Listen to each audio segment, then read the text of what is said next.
Hello, and welcome back to the farm.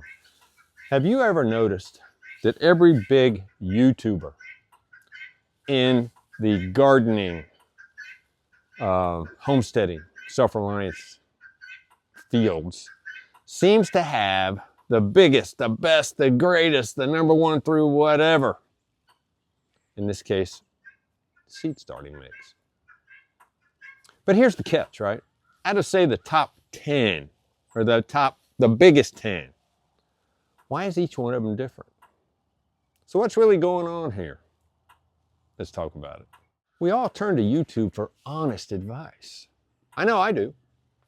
Whether it's gardening, tools, guns, homesteading, self-reliance, whatever, I like to hear from real people before I spend my hard-earned money. But one of my biggest gripes is that the top people have, say, 10 of the best, or this, this and that, all the seed starting mixes, and you know what? Every one of them is different. And they all have affiliate links or some sort of sponsorship. Now, I'm not here to bash anyone. And I think it's great that content creators make a little money to support their channel. But as viewers, we gotta ask, are we getting real recommendations? Or are we just watching some sort of ad disguised as reviews? Problems with too many bests and number ones and greatest of all time. It gets a little tricky. If 10 different YouTube creators all swear by 10 different brands, it either means one of two things.